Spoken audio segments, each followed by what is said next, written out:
If even your own daughter told the world you led her into sin, would you believe her? My name is Eleanor Vance, and what you're about to hear has never been spoken aloud. For 73 years, I was an exemplary woman, respected, devout, until my daughter, my only daughter, turned my name into a joke and my life into hell. They said I pushed her into the pastor's arms, that I was complicit, that I did it out of jealousy, out of vanity, or worse, revenge. Then came the moment I'll never forget. She looked me in the eye and said, "If anyone asks, tell them it was all your idea, or you'll lose everything." That's when I realized hell doesn't start in church. It starts at home. This story isn't just about a small-town scandal. It's about twisted love, weaponized faith, and the question no mother ever wants to face. How far would you go to protect the one who's tearing you apart? You can judge me at the end, but first, hear my side. My name is Eleanor Vance, and I am writing this story at 73 years old, not to apologize, but to understand at what point my life deviated from the script the town of Cape May expected of me. I had always been a respected, devout woman, a dedicated mother, active in the church, and most importantly, proud to bear the Vance surname, a symbol of honesty in this community. I just didn't know that the poison that would destroy my reputation would come from within my own home.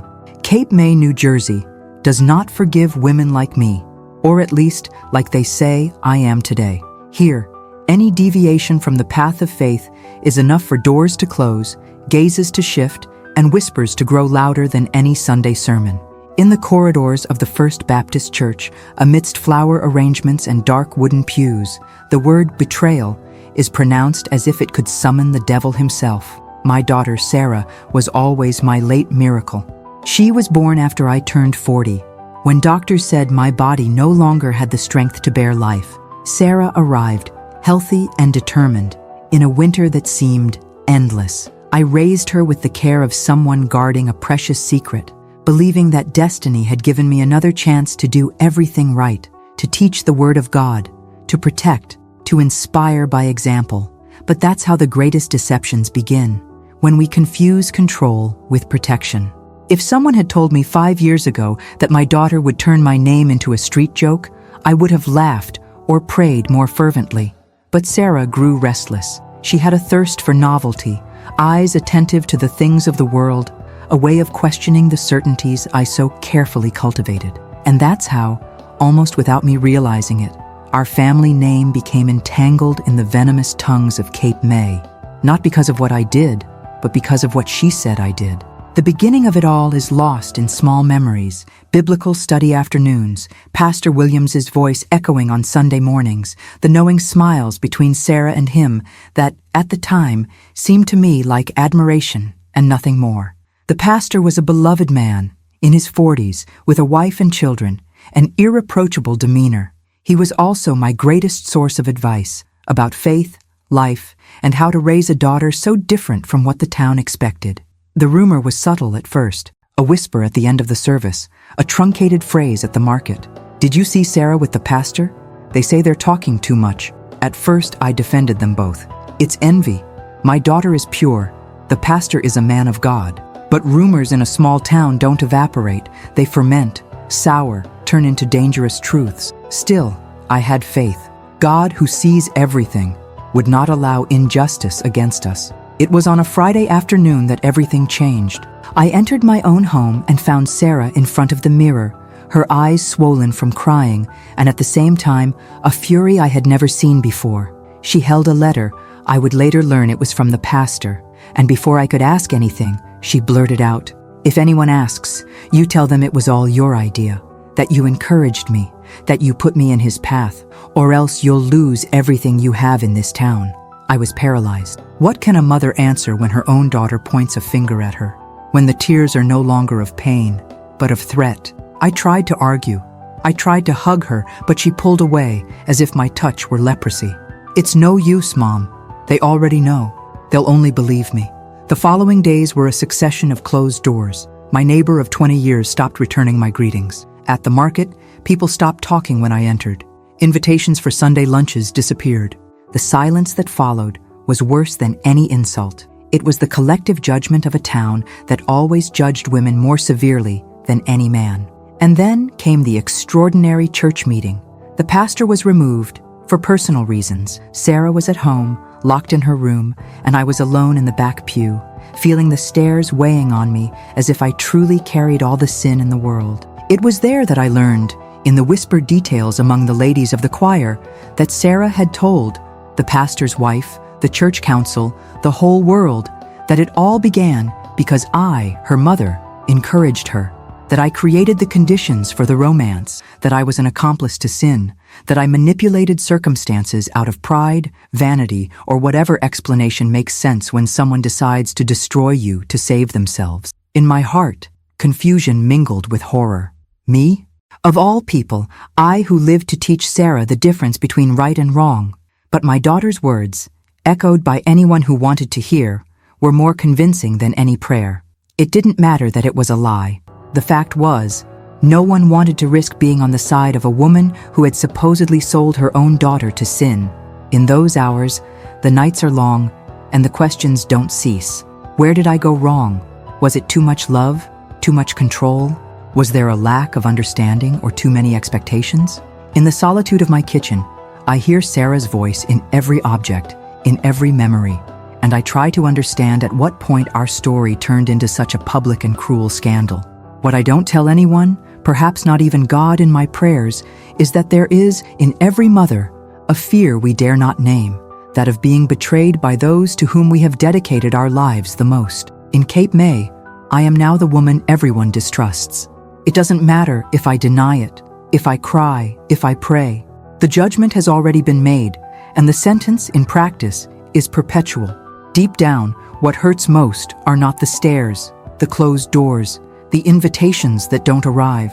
What hurts most is knowing that the girl I bore, fed, taught, found in me not a refuge, but a convenient shield for her own choices. And so I begin this account. Not to exonerate myself, because in this town, a woman is never innocent, but to leave my truth, raw and bare, for whoever one day dares to listen to what really happened between Eleanor Vance, her daughter Sarah, and Pastor Williams. If there is redemption for those betrayed from within their own home, I don't know. But if there is divine justice, I hope it is not as blind as the justice of Cape May.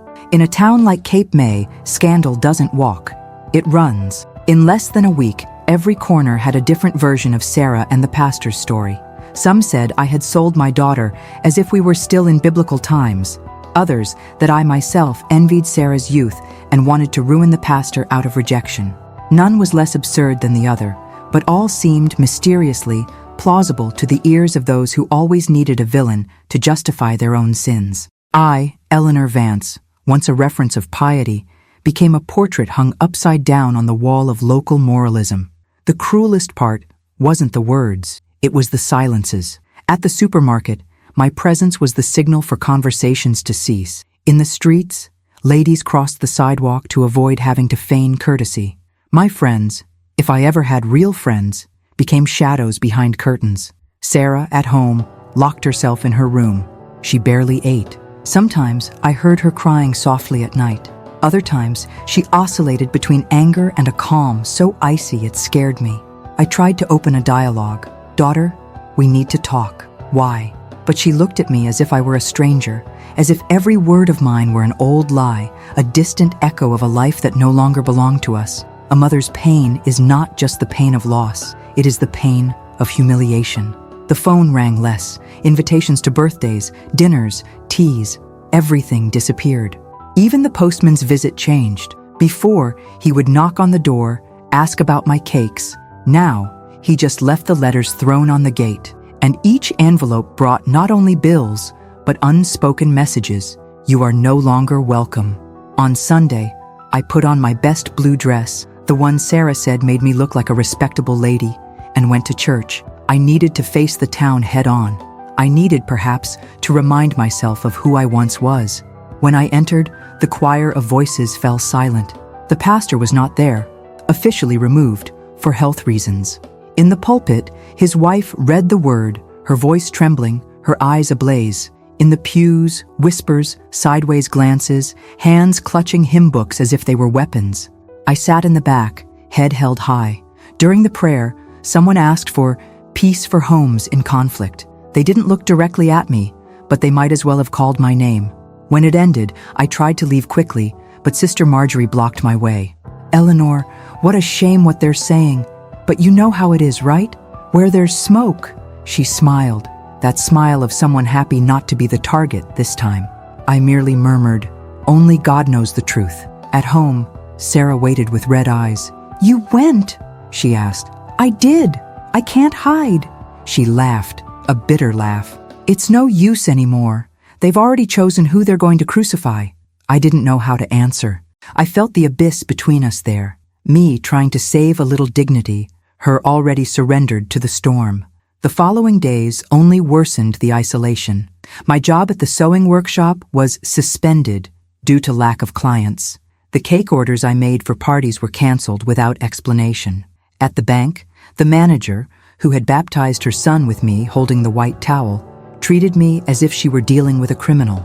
And at the pharmacy, the clerk pretended not to understand my request, leaving me waiting until all other customers had left. Only at night, in the solitude of the kitchen, could I truly cry. I felt angry at Sarah, but also guilty. I raised her. I taught her that the world was fair. Now she was both victim and executioner, and I, a prisoner of a narrative in which the truth no longer mattered. The pastor, they say, moved to a secluded farm, taking his family. Some swear his wife only didn't file for divorce so as not to further tarnish their children's name. Others say he still writes letters to Sarah, and that I'm the one who secretly takes them to her. No one asks me anything directly because in a small town, questions never seek answers. They only serve to keep the scandal alive. One morning, I found an unmarked envelope at the door. Inside, only a newspaper clipping with an underlined passage. "He who makes a pact with sin reaps loneliness." It wasn't a threat, it was a warning. The message, leave, disappear, don't force us to see our own hypocrisy. Sarah started leaving the house at night. She always came back late, her face pale, her gaze lost. I tried to intervene. "You don't need to hide, my daughter. It will pass." She just replied, almost whispering, "Nothing will pass, Mom. It only gets deeper." I felt afraid of what she might do, afraid that everything was still far from rock bottom. One of those nights, I woke up to a noise in the living room. Sarah was on the phone, her voice low, phrases broken. "I can't take it anymore. I can't be the only one to blame. My mother didn't do anything. Please, you promised." When she saw me, she suddenly hung up. She stared at me with a mixture of defiance and despair. "They're going to blame me, Mom, and you're going to let them?" I wanted to hug her, to promise protection, but my words were lost. What can I promise someone who has already given the family's last secret to the town?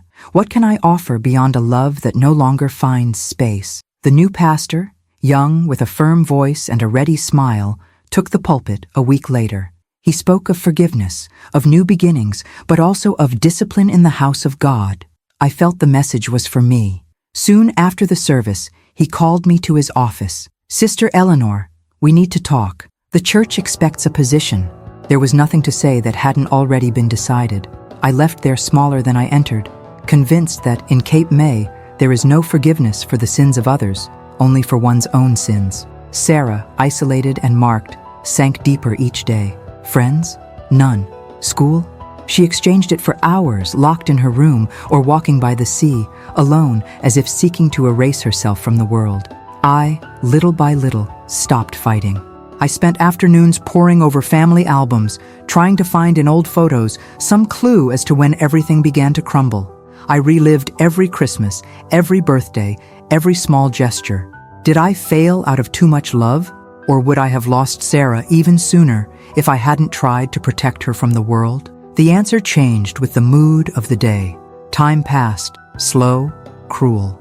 In Cape May, people get used to any scandal, as long as the victim knows how to slowly disappear. But I, Eleanor, refuse to disappear without telling my version. And Sarah is still going to make the town tremble one more time, because in the depths of silence, all of Cape May awaits the next act of this drama, and so do I. Cape May seemed to have entered a permanent winter. The scandal was no longer headline news, but it hadn't disappeared either. It was frozen in glances, stuck to my footsteps, present in every slamming door or closed curtain. It was an endless punishment, a kind of social purgatory. I discovered that loneliness in small towns is noisy. It has a smell, a time, a name. Sarah barely spoke to me. In the rare moments our eyes met, there was something new and strange in them, a mixture of remorse, contempt, and despair, as if she herself didn't know where her guilt began and mine ended. One night, as I was washing dishes, I heard her voice behind me, dry. "Aren't you going to defend yourself?" I thought about answering, but what can you say when the court is already assembled and the verdict read even before the formal accusation? Even on days when I tried to resume some routine, everything seemed different. The smell of coffee, the creak of the floorboards, the morning light entering through the windows. Everything was a memory of a life that no longer existed. I started writing letters to God, not prayers but outbursts. I told him what I couldn't tell anyone, my anger at Sarah, my wounded pride, my fear of dying unheard. I kept the letters in a shoebox, like someone holding on to the hope that one day someone would want to hear the other side. In early March, a small incident rekindled the flames of the scandal. Sarah was seen at night on the beach, accompanied. It wasn't the pastor, who had left with his family months earlier, but a foreign young man, someone few knew. The next day, my doorbell rang at 7 in the morning. It was Mrs. Feldman from the church council, her Bible clutched to her chest like a shield. "Eleanor, we're worried about Sarah. What they're saying, it's not good." Her voice was more curious than compassionate. "A young woman alone, after everything. People are watching." I looked at her and replied, without blinking, "People always watch. What they see is another story." Sarah returned at dawn, her eyes swollen, her clothes damp with dew and sea spray. I wanted to ask where she had been, but I held my tongue. There are questions that only serve to open new wounds. She looked at me and, with a faint voice, said, "I ran from myself, Mom. But there's nowhere to run when the whole town is waiting for you to stumble." That afternoon, I received a brown envelope under the door. Inside, copies of messages exchanged between Sarah and the pastor, evidence, clippings, loose phrases. Some words crossed out, others underlined. The anonymous sender didn't bother to be discreet. I sat for hours, reading, rereading, trying to find some clue there that I could be innocent in someone's eyes. But, as always, the truth is irrelevant when everyone has already decided what they want to believe. The tide of gossip swelled again, more venomous. Now the story was no longer just about Sarah, but about me. The mother knew, always knew. Maybe she even facilitated it to get rid of the burden of her daughter. This was the new version, and it seemed to please the town even more, perhaps by definitively turning me into a villain, the role they could never give up. The worst was God's silence. My faith, which had resisted so many losses, now seemed like an empty house. I went to church anyway, sat in the last pew, ignored by everyone, but determined not to disappear. During the hymn I looked at the ceiling, pretending to sing. Outside the tide could be heard, but inside everything was stone. At school, Sarah faced her own Calvary. Teachers pretended not to notice her absences, classmates whispered. One day, she came home hurt. It was just a fall, she lied. But I saw the mark in her eyes. It wasn't from falling, it was from abandonment. Each week, she drifted further away. I noticed the smell of alcohol on her clothes, cigarette burns, deep dark circles under her eyes. I tried to intervene, tried to offer help, but she laughed bitterly. "Do you still think you have the power to save me?" There was a night, one of those with a cold wind and a moonless sky, when I heard Sarah crying in the bathroom. I stood outside, my hands trembling. I didn't knock on the door. I stood listening, motionless, until the crying turned to silence, until the silence turned to sleep. There, I understood. Mother and daughter can live in the same house and still live on opposite planets. With the arrival of spring, the few who still crossed paths with me began to avoid even eye contact. I only received anonymous letters, religious pamphlets left on the porch, invitations to seek another parish. The bank closed my sewing account, claiming that my presence drove away customers. The last trace of economic autonomy disappeared without ceremony. All that remained was the house, too big for one woman, full of echoes, of pasts, of sins not committed. Sarah, in turn, began to spend more time away. Sometimes she disappeared for days. She would call from a public phone, saying only, "I'm alive." When she returned, she was a shadow of the girl I raised, thin, skittish, her hair self-cut, her clothes loose, her skin marked by sun and neglect. But despite everything, in her eyes, there was still a remnant of fire. Perhaps anger, perhaps shame, perhaps a stubborn desire to survive. On the last night of this chapter, Sarah returned home before midnight, a rare occurrence. She sat in front of me in the kitchen and spoke all at once. "They're going to expel me from school, Mom. They don't want me to contaminate others." I looked at her, searched for a ready answer but found none. I just held her hand across the table. She didn't pull away. "I wasn't a good daughter," she said softly.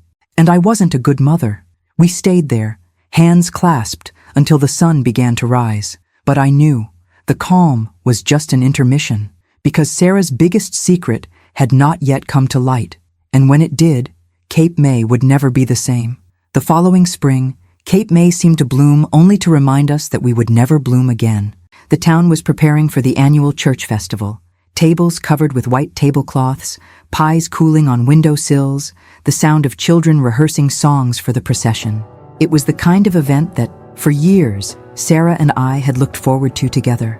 We would go early, help with the decorations, share laughs and knowing glances, mother and daughter, united within the ritual that filled me with such pride. Now, every invitation tacked to the posts, every child's laugh, every smell of apple pie served only to remind me how much we were outside of everything. That week, there wasn't a day I didn't feel the urge to leave the house and cross the town, knocking door to door and asking, "Believe me, not everything is as it seems." But shame is an invisible fence. It prevents us from asking for help even from old adversaries. I spent mornings on the porch watching the movement, my hands busy with crochet, but it was just an act. The crochet didn't grow. What grew was the silence, the fear that at any moment someone would stop on the sidewalk and start shouting all the lies about me. Sarah started sleeping too much. She spent almost the entire day in her room, the windows closed, the heavy curtains blocking even the little sunlight that insisted on coming in. Sometimes she would appear in the kitchen without a word, grab cold coffee, and disappear again. Other times, she wandered through the house like a ghost of herself, her hair hastily tied back, her skin marked by dark circles and anxiety. I tried to call her to talk, to suggest walks on the beach as we used to prepare her favorite foods. Nothing seemed to reach her. I had the feeling of trying to embrace a mist. One afternoon, I mustered the courage and knocked on her bedroom door. "Sarah, are you okay?" The silence on the other side was worse than any harsh answer. I stood there, listening to the sound of her breathing, remembering when, as a child, she would call me at night to scare away invisible monsters. Now it was she who brought them with her. I began to feel sorry for myself, a feeling I had always condemned in other women. I mentally replayed every choice I made, every sermon I encouraged, every rule I imposed, every time I preferred to keep silent to avoid confrontation. Could I have prevented everything if I had been less rigid? Or would I have lost Sarah even earlier if I hadn't tried to protect her from the world? The answer changed with the mood of the day. On the day of the festival, I decided to go out. I put on my blue wool coat, tied my hair with a white ribbon, and walked down the main street as if everything was in its place. People averted their gaze, but no one dared to say anything. I passed in front of the church, saw the choir girls posing for a photo. I felt the sharp sting of exclusion, but I continued. My pride was all I had left, to keep my chin up, even while being pushed to the margins. On the way home, I found Sarah sitting on the porch steps, her eyes lost in the direction of the sea. I sat beside her, without asking permission. We stayed in silence for a while, listening to the wind, the distant noise of the party. "I wish I could go back," she murmured suddenly. "I wish I hadn't said anything." My heart ached, but it wasn't a time for recrimination. I just held her hand wordlessly, hoping that, perhaps, that gesture could be a new beginning. But Sarah was made of impulses. The next day, she disappeared before dawn. She returned late in the afternoon, her eyes red and her clothes dirty with sand. "I went for a walk," she said. "That's all." I wanted to believe her, but I knew that expression well. It was the same one I saw in the mirror on the hardest days, the look of someone who no longer knows where they fit in. As the weeks passed, I began to notice letters appearing under the door. None signed, none cordial. "Why don't you leave?" one asked. "The town would be better without you and your daughter," another said. I even tore some without reading them, but I knew the poison had already been inoculated. Sarah saw one of them and smiled. A sad, almost ironic smile. "They think it's your fault, isn't it?" she asked in a low voice. "If I had listened to you, if I hadn't..." She didn't finish the sentence. "It's no use," I replied. "There's no if for what's already done." In early summer, Sarah tried to go back to school. She stayed a week, maybe less. A note from the principal arrived soon after, saying that the school environment was not suitable for her at the moment. It was just another polite way of saying, "Go away. Nobody wants you here." Sarah tore the note into tiny pieces and stared at them in the palm of her hand, as if she could read some possible future there. "What do I do now, Mom?" she asked for the first time in months. I didn't know how to answer. I just said, "We keep going, one day at a time." Routine became a collection of small battles. Waking up, eating, leaving the house without being harassed, returning before nightfall to avoid the drunks from the corner bar, ignoring insults disguised as politeness. The phone rang less and less. The only news from outside were the bills, the promotional flyers we couldn't afford, the church correspondence, always cold, impersonal, never a real invitation to start over. One night, I sat on Sarah's bed, pulled her head onto my lap as I used to when she was a child. "Daughter, it will pass. Eventually, everything passes." She cried softly without struggling. "I wish I could believe it, Mom. But the worst part is that now I don't even know who I am anymore." I stroked her hair until she fell asleep, wondering if, in fact, everything would ever pass. Over time, we got used to our own exclusion. We found small, secret pleasures, reading old books in the municipal library, walking on the beach early, before anyone else woke up. Sometimes, Sarah smiled again, a short but real smile. Other times, she seemed to disappear even when she was by my side. Summer ended, and with it, any hope that things would improve by inertia. I knew, and so did she, that at some point the town's silence would break.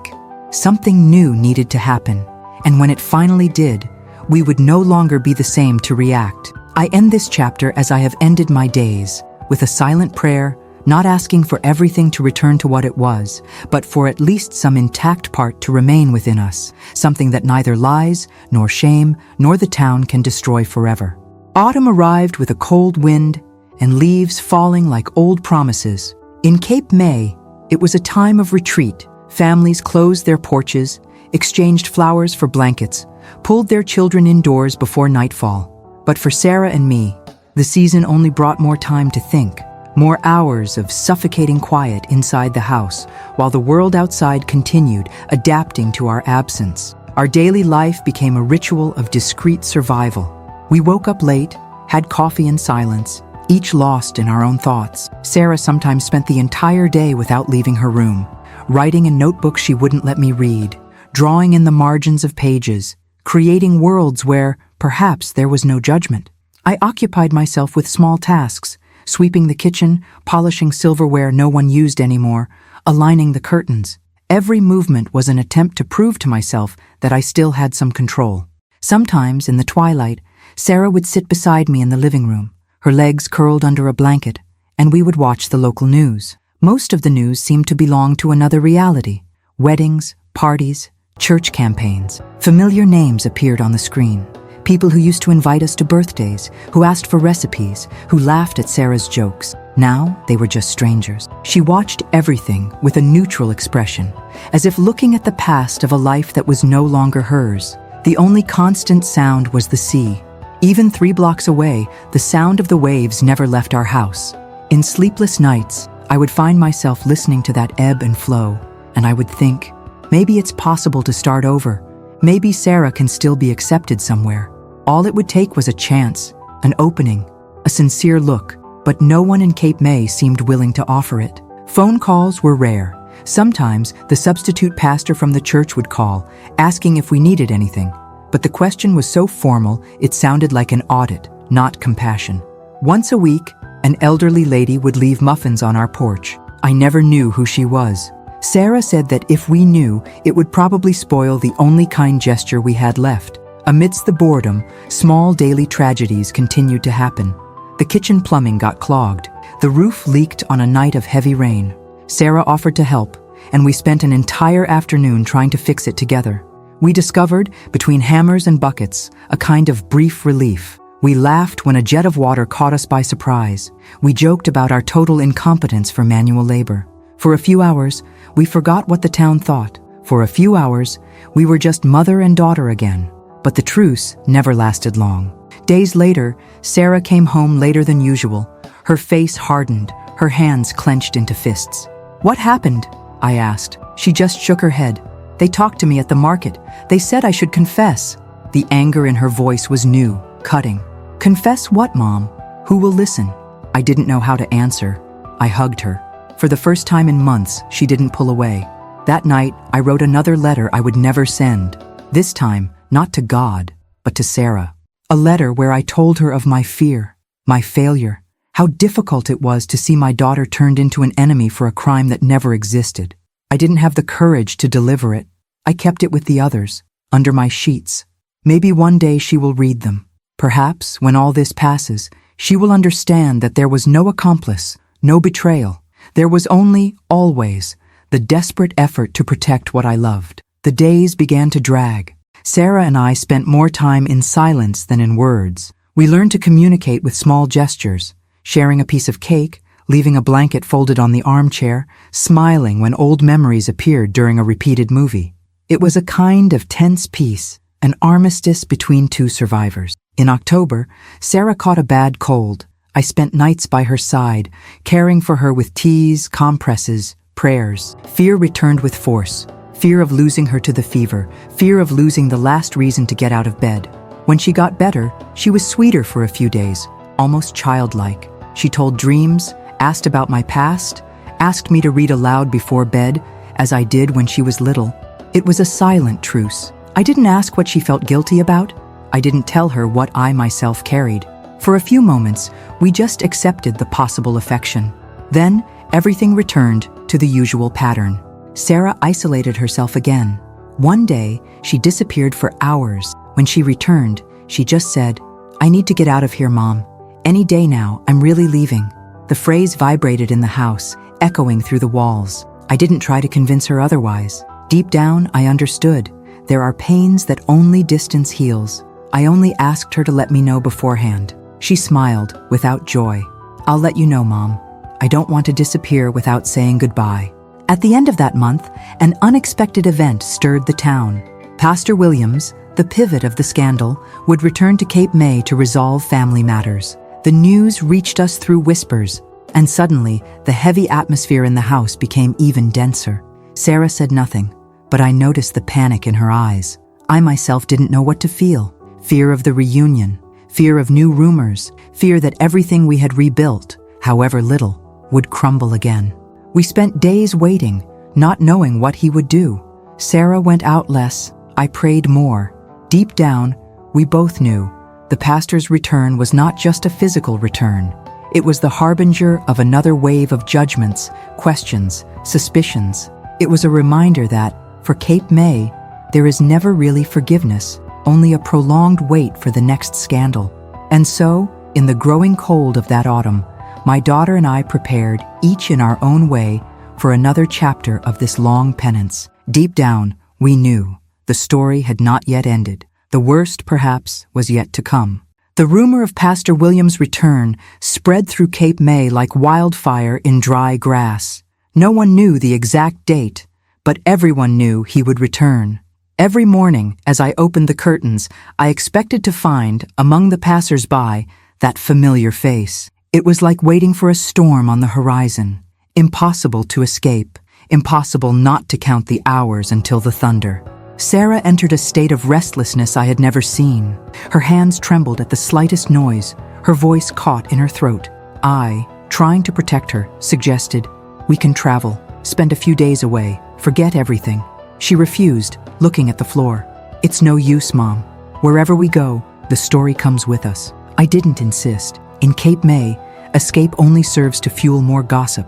Gradually, I realized that the town was preparing as if for a final judgment. Sarah's name, which once hovered as a whisper, returned to bakery conversations, butcher shop lines, public prayers. "We must be vigilant so as not to fall again," preached the new pastor in sermons. It was impossible not to feel the target drawn on our backs. Williams's return was discreet. He arrived on a rainy night, stayed at his mother-in-law's house, did not attend service, did not greet anyone in public. Still, it only took a day for everyone to know. At the market, I saw mothers pulling their children away when I passed. At the post office, I heard two ladies whispering my name, laughing softly. With each step on the street, I felt smaller. At home, Sarah wandered like a wounded animal. She slept poorly, ate less, alternated between anger and apathy. One night, I heard her sobbing softly in her room. I sat beside her, without asking permission, and asked what hurt the most. She looked at me, red-eyed, her voice hoarse. "If he looks for me, what do I do?" I didn't know how to answer. I just held her hand, offering the only comfort I could still give, the certainty that, no matter what happened, I would not abandon her. The town, as always, preferred spectacle to truth. Questions began to arrive indirectly. The doctor came to take my blood pressure. The neighbor brought warm bread from the oven. A teacher appeared with a book to return. Everyone waiting at some point to extract a confession, a slip, a word that would confirm the town's legends. I learned to smile little, to speak even less, to close doors and curtains at the slightest sign of curiosity. Sarah, one afternoon, locked herself in the bathroom for hours. I knocked on the door. Silence. Fear gnawed at me. I thought of all the news of girls who disappeared from the world because they couldn't bear the weight of others' shame. Finally, she came out, eyes swollen, but chin raised. "They'll never see me cry, Mom. That I swear." I stood there, helpless, between pride and dread. The following days were suffocatingly long. Every letter at the gate, every anonymous call, every whisper beyond the window was a reminder that we would never have peace again. Until one windy morning, Williams appeared on our street. He didn't knock on the door. He just stopped on the other side, looked for a moment, and walked on. Sarah saw everything from the window. When she called me, she was pale. He hasn't changed at all. He didn't even try. After that day, the nights grew even longer. Sarah barely slept, and neither did I. We spent hours sitting at the kitchen table, sometimes in silence, sometimes revisiting the same questions. What would have happened if? Will they ever forget? Is there still time to start over? The town, smelling blood, grew bolder. A group of church ladies organized a vigil in the square for the morality of families. The week's sermon was about unconfessed sins and mothers who failed to raise their daughters. They didn't mention our names, but they didn't need to. The message was as clear as the October cold. One of those nights, Sarah broke the silence. "Have you ever thought about lying, Mom? Telling everyone I made it all up? Maybe it would work." The request was absurd and painful. "If I denied you, who would be left for you?" She smiled sadly. "No one, but at least you'd have your life back." I thought about it for hours afterward. How deep does a mother's love go? Would it be possible to save myself at the expense of the only person who still recognized me as family? Winter was approaching, along with the certainty that there was no easy way out. In Cape May, people forgive adultery, drunkenness, even theft, but they never forgive those who defy the role imposed on them. I, Eleanor, never wanted to be a martyr, but neither did I know how to be an accomplice to lies. What I could offer Sarah was little: a roof, silence, a lap. Sometimes that was all that stood between her and the abyss. One freezing dawn, I woke up to a noise in the living room. I found Sarah sitting in the dark, the anonymous letters scattered around her. She read them one by one, tears streaming down her face, without shame. I sat beside her, hugged her tightly, and for the first time in a long time, I cried with her. "They don't want us here, Mom. They never did. It was always our illusion." I didn't need to disagree. At dawn, Sarah announced, "I need to leave, Mom. For me, for you." My heart stopped, but I knew deep down that this day would come. The town wouldn't let us live, only survive. I held her tight, promising, "Wherever you go, I'll be waiting." And so it was decided. Soon, Sarah would leave. That autumn, everything changed again. And Cape May, so blind in its pride, was never so close to losing everything it swore to protect. The news of Sarah's departure spread quickly, as fast as the original scandal, perhaps even faster. It was as if the town, tired of its own indignation, finally saw a chance to regain peace as long as the culprit disappeared. In a few days, fake smiles began to appear on the street, almost kind phrases.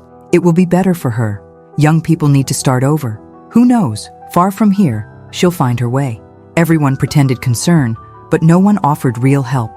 For Sarah, preparing to leave was like dismantling an altar. Every object in her room, every notebook, every memory was also a reopened wound. I watched her from afar, respecting her silences, controlling the urge to prevent the inevitable. At night, we sat side by side in the living room, the empty suitcases within sight. She asked me questions about my youth, about what it was like to grow up in Cape May before the gossip, before the judgments. I answered with nostalgia, but always lying a little. No one escapes the past unscathed, even when it seems simple. When it came time to decide where to go, Sarah hesitated. She thought of New York, of Philadelphia, of any place with enough crowds to get lost in. Finally, she chose a youth shelter in Atlantic City, where she could study and work far from everything that reminded her of her name. The choice broke my heart, but I tried not to show it. If that's what you want, it will work out, I lied to both of us. The week of her departure was strangely calm. Sarah gained a new serenity, a mixture of fear and hope that only those who have lost everything can cultivate. We organized her few belongings, books, clothes, the drawings she didn't want to leave behind. I kept one of them with me, hidden in the back of the closet. It was a watercolor of Cape May, seen from the beach without people. A silent town. I found the gesture too symbolic, but I didn't comment. In these final days, we exchanged confidences in the dim light. I spoke of my unfulfilled dreams, of the loves I never dared to pursue. She told me about hers, even those that never had a chance to be born. We laughed, we cried, we were silent. More than ever, we were mother and daughter, without the masks the town imposed. I discovered that tenderness still existed between us, despite all the damage. On the eve of her departure, Sarah wanted to walk through the town one last time. We went together, heads held high, ignoring the glances of those who peered from behind curtains. We stopped in front of the church, the school, the market, each place, a memory. I never thought I'd miss this, she said, but I will. I held her hand, trying to hold on to that feeling forever. My daughter by my side, mistress of her own destiny, even if only for an instant. We returned home at dusk.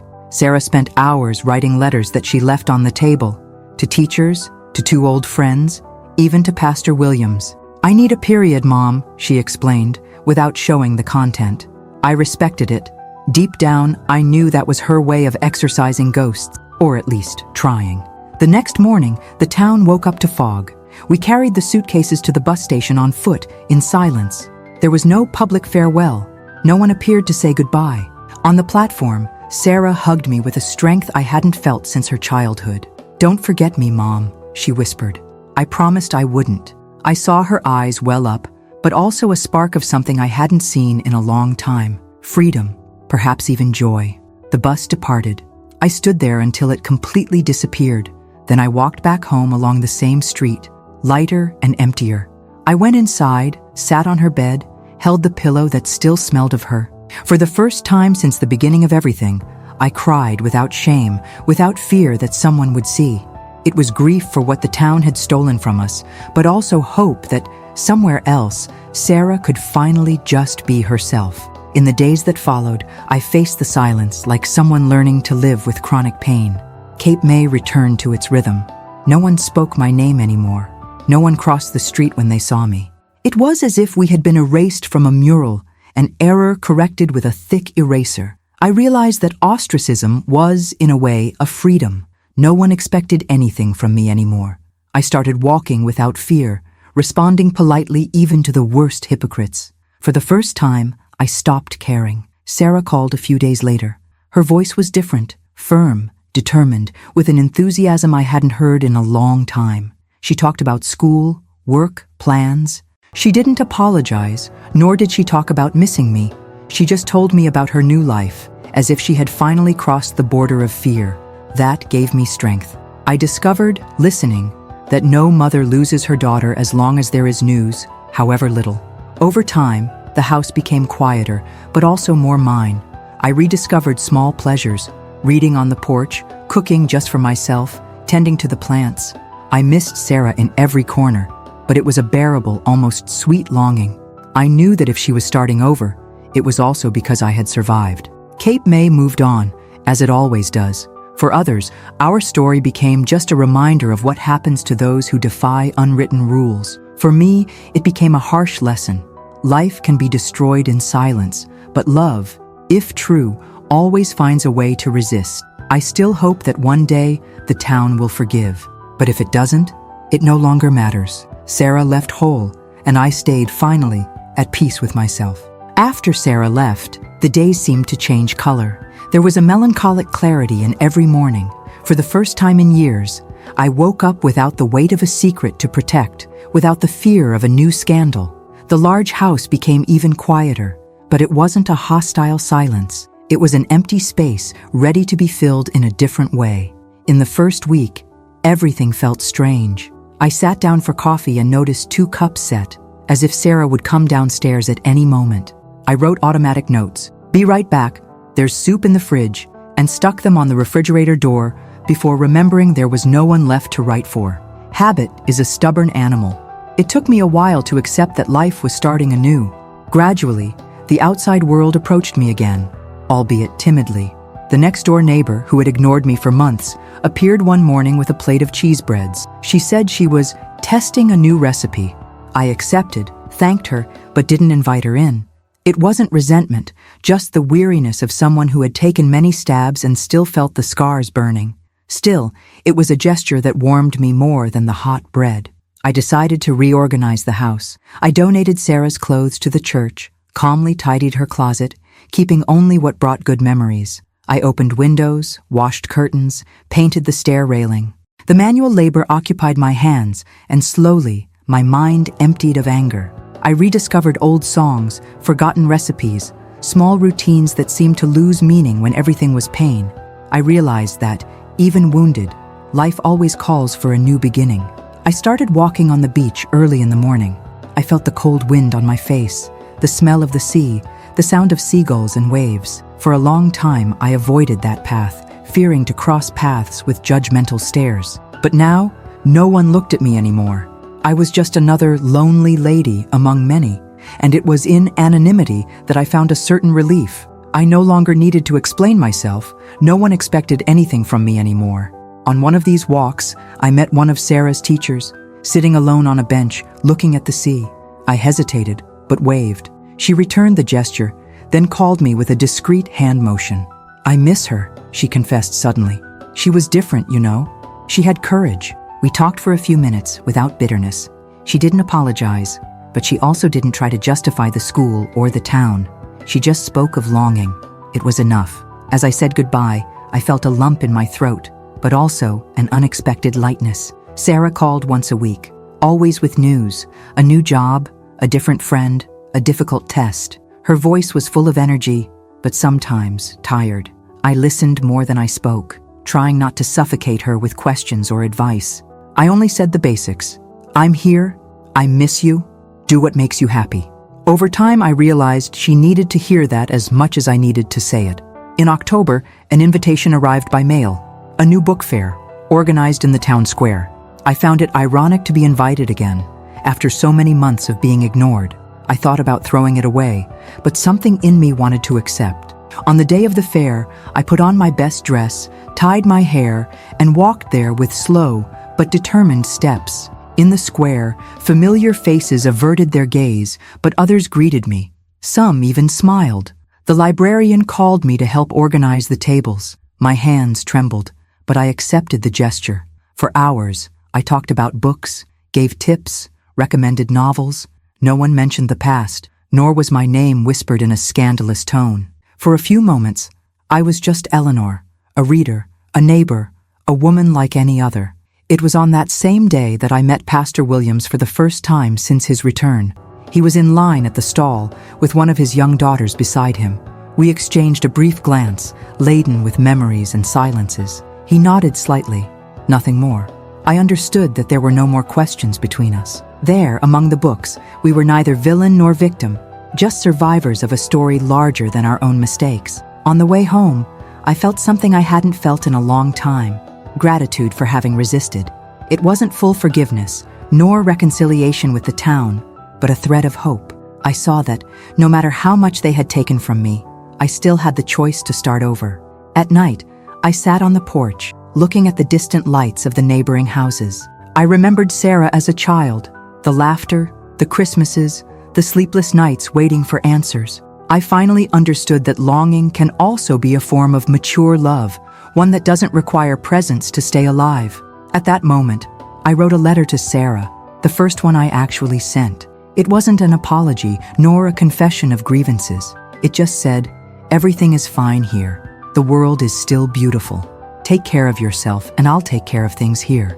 As I sealed the envelope, I realized peace in Cape May was made of simple things: warm bread, a book, a walk, and above all, of the love that survived everything they tried to destroy.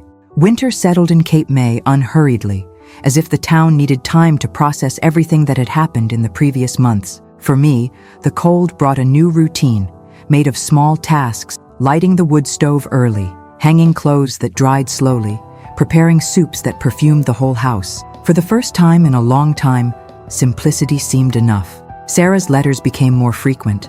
Now, she wrote in her own hand, mixing practical news with memories, song scribbles, lists of books she was reading. "I went to the aquarium today, Mom. It reminded me of the summer you taught me to swim. I missed that time, but it doesn't hurt anymore." I read and reread every line, trying to identify in the text the girl I raised and the woman she was becoming, marked by experiences, but also by her own choices. Over time, I started to be noticed in town again. Not that I regained all my old friends. Some relationships, I realized, never go back to how they were. But there were sincere greetings on the street, recipe exchanges at the bakery, small favors that came and went. The bank lady asked me to take care of her plants during a trip. The librarian started reserving new books for me. At the supermarket, the younger cashier greeted me by name, without hesitation. These were details, but together they formed the landscape of a new beginning. The house, little by little, ceased to be a scene of tragedy and became a refuge for good memories. I reorganized photo albums, rediscovered old letters from my late husband, stored Sarah's objects in silk-lined boxes. Every corner began to have a new meaning. Her favorite armchair became my reading spot. The hallway mirror, which she hated so much, was hung in the living room. The oldest drawings adorned the kitchen wall, as if they were still capable of protecting against the town's evil eye. In church, I became a discreet presence. I no longer wanted to hold positions, nor did I accept invitations to meetings or committees. I went only to listen, to pray in silence, to light candles for the better days that had passed, and for those that perhaps could still come. No one demanded explanations from me anymore. The scandal, so strong months ago, now seemed just another rumor among many. I realized that, in small towns, collective memory is selective. What was an open wound yesterday, tomorrow becomes just a story to scare rebellious youth. My greatest pleasure became the backyard garden. Sarah always mocked my dedication to plants, saying I talked to the flowers as if they were part of the family.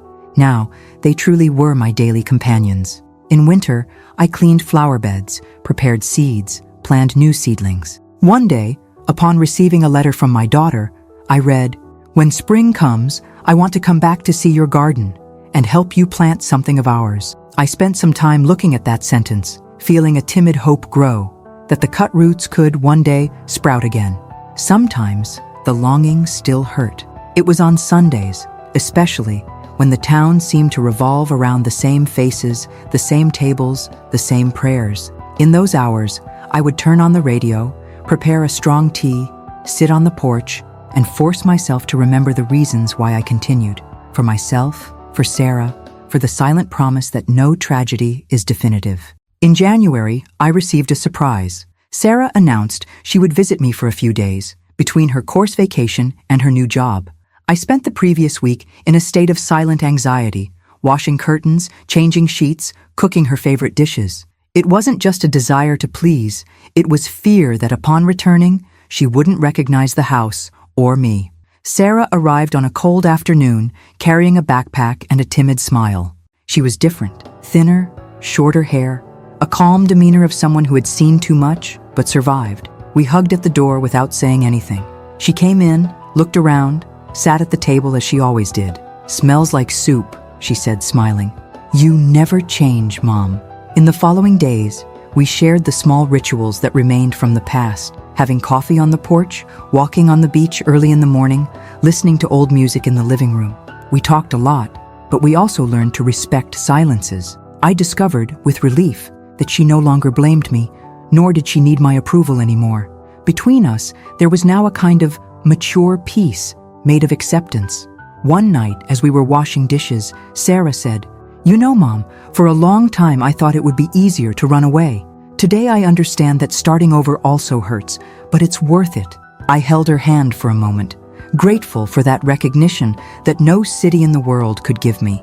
On the eve of her departure, we walked on the beach under a clear sky. Sarah picked up a handful of sand, let it slowly slip through her fingers. "I want to come back one day, not to live, but to remember that I was stronger than all this. I promised I would be waiting." She smiled, looking at the horizon, and for the first time since everything we went through, I felt that the future was not just a distant idea, it was a real possibility. That night, before going to sleep, I thanked God, not for the victory over the town, not for justice, but for the chance to start over, to be a mother again, to finally be Eleanor, just Eleanor. Winter passed slowly in Cape May, as if time needed to learn to slow down before allowing any spring. Sarah said goodbye on a gray morning, the bus leaving trails of fog as I waved from the icy sidewalk. For the first time, her departure was not a lament. It was a rite of passage. I knew she would return, not because she needed to escape, but because she had a place to return to. Love, after all, was never a one-way street. The house felt different after her visit. For a few days, everything reminded me of Sarah. The faint scent on the face towel, the forgotten mug by the sofa, the poetry book with hurried markings. But this time, the absence was gentle, filled with good memories. I found a letter from her on the desk. "Thank you for not giving up on me. Even when everything seemed lost, I carry you within me, always." I kept it in my coat pocket, rereading it on windy days. In town, routine resumed. I was invited to tea at one of the church ladies' houses. A timid invitation, almost perfunctory, but I accepted. I sat among women who had previously ignored me, listened to conversations about children, grandchildren, recipes, plumbing problems. No one mentioned scandals. Silence was the new form of forgiveness, and I understood that sometimes the most reconciliation a town can offer is to pretend the wounds never existed. The garden bloomed early that year. The first tulips appeared timidly, breaking through the cold earth as if asking permission from the past. Sarah wrote to me asking for photos, asking about the seeds, saying she was planning her own flower bed in her new home. I found joy in sharing these small victories, as if each flower was also a gesture of resistance. Beauty can bloom even in the soil of suffering. I started teaching reading to a small group of ladies in the neighborhood. We exchanged books, had modest discussions, laughed at the most absurd interpretations. I realized that my voice, once muffled by shame, was regaining its weight, not as an example of purity, but as someone who survived and moved on. The marks remained, but they lost their power to hurt. One Sunday, I decided to go to church early. The sun was shining, the wooden pews still damp with dew. I sat near the altar, lit a candle for each stage overcome, for the forgiveness I needed to ask for what I didn't receive, for the love that resisted everything. I asked for little, just health and courage to keep starting over, one day at a time. Sarah sent a last letter before the equinox. "I know I can't erase the past, Mom, but I no longer want to live in its shadow. I want to build a life that makes you smile, even from afar." I read with tear-filled eyes, proud of her strength, and of mine too. I promised, in thought, that I would always be waiting, not to rescue, but to celebrate each return, each reconciliation, each silent victory. The cycle closed on a clear afternoon, seagulls tracing the sky above the calm sea. I sat on the porch, steaming tea in my hands, listening to the distant murmur of the town. Cape May moved on, slow, imperfect, but capable of forgetting, or at least pretending to forget. So did I. For the first time in many years, I felt I could be happy in the exact place where everything had hurt. The story of Sarah and mine, full of stumbles, silences, lies, and courage, was, deep down, the story of so many mothers and daughters who learn, the hard way, that to love is also to know how to lose, to let go, and to trust that somehow, love always finds its way back. And so I bid farewell to this account. There is no total victory, nor definitive defeat, only a whole life, marked by choices and new beginnings, like the seasons of Cape May, each with its beauty, its pain, its time to pass. I, Eleanor Vance, continue living, planting, writing, and waiting. Because to love in the end is never to lose the hope of a new spring.